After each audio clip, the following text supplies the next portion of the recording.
आज भी कह रहा हूँ, क्यों संभल से इतना पलायन हो रहा है हिंदुओं का। मेरठ में भी बहुत से लोग हावी हो रहे हैं हिंदुओं पर, मुजफ्फरनगर में हावी हो रहे हैं हिंदुओं पर। पश्चिमी यूपी में मचा सियासी घमासान अब और तेज हो गया है।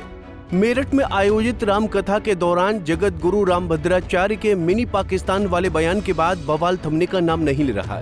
वहीं इस पूरे विवाद में आजाद समाज पार्टी के राष्ट्रीय अध्यक्ष और नगीना से सांसद चंद्रशेखर आजाद भी कूद पड़े हैं।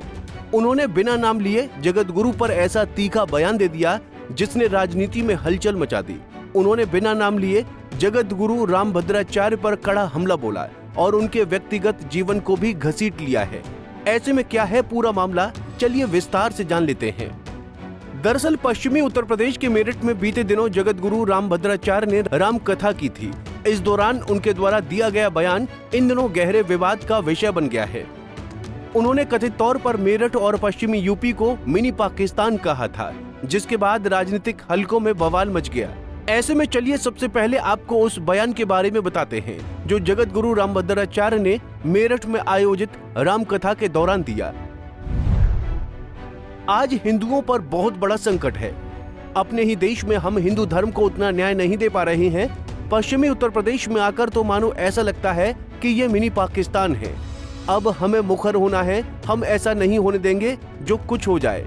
इसीलिए अब तो प्रत्येक घर में हिंदू धर्म की पाठशाला बनानी ही पड़ेगी।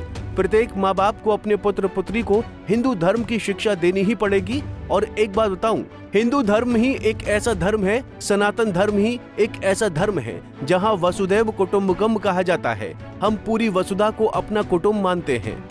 हमारा किसी से कोई द्वेष नहीं है, परंतु एक बात है, मेरा एक वाक्य है, भूलकर भी किसी को नहीं छोड़ेंगे। हम पहले नहीं छेड़ेंगे, पर छेड़ने पर किसी को ना छोड़ेंगे। बहुत सहन कर लिया, हमारे देश नपुंसक बना दिया गया था।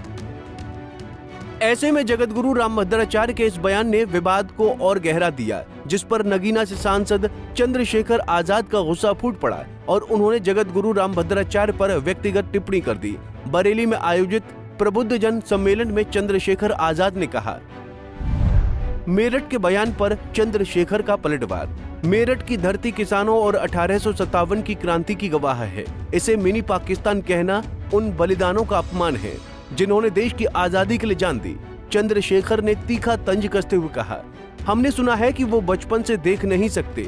ये भी कहा जाता है कि इंसान को अपने पूर्व जन्मों के कर्मों का फल मिलता है। तो सोचिए उन्होंने कितने पाप किए होंगे कि ईश्वर ने उन्हें आंखें नहीं दी और जनता को आज उन्हीं से ज्ञान लेना पड़ रहा है।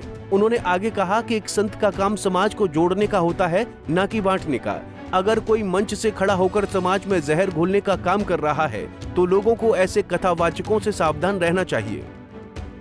वहीं सोशल मीडिया पर भी ये बयान तेजी से वायरल हो रहा है। इसके अलावा चंद्रशेखर केवल यहीं तक सीमित न रहते हुए प्रदेश और केंद्र सरकार दोनों पर भी निशाना साधा है। उन्होंने कहा, सरकार पर भी बरसे चंद्रशेखर। उत्तर प्रदेश विकास के रास्ते पर नहीं बल्कि विनाश की ओर बढ़ रहा है। कमजोर वर्गों के अधिकार छीने जा रहे हैं। सरकारी विभाग निजी हाथों में बेचे जा रहे हैं और सरकारी नौकरियां खत्म की जा रही हैं। चंद्रशेखर ने मांग की कि जातिगत जनगणना में आर्थिक गणना को भी शामिल किया जाए।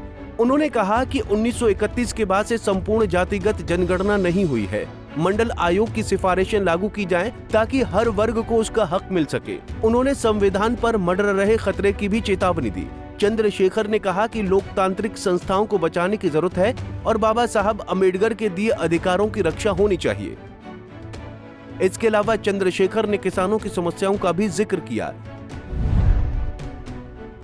आज किसान चारों तरफ से संकट में है। ना तो खाद समय पर मिल रही है और ना ही फसल सुरक्षित है। छुट्टा पशु, जंगली जानवर और मौसम की मार ने किसानों को तोड़कर रख दिया है। चुनाव प्रणाली को लेकर उन्होंने कहा कि ईवीएम पर जनता का भरोसा घटता जा रहा है। अब चुनाव बैलेट पेपर से कराए जाने चाहिए ताकि पारदर्शिता बनी रहे और लोकतंत्र में लोगों का विश्वास बना रहे। बहरहाल चंद्रशेखर के इस बयान पर अब सियासी बहस तेज हो गई है।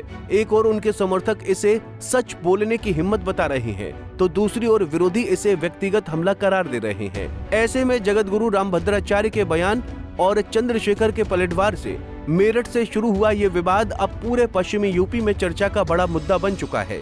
ऐसे में अब देखना ये है कि क्या आने वाले दिनों में ये मामला और गर्माएगा या ठंडे बस्ते में चला जाएगा। Bureau report, Punjab Kesari TV. हमसे जुड़े रहने के लिए हमारे YouTube चैनल को सब्सक्राइब करें और नई वीडियो की नोटिफिकेशन के लिए बेल आइकॉन को दबाएं।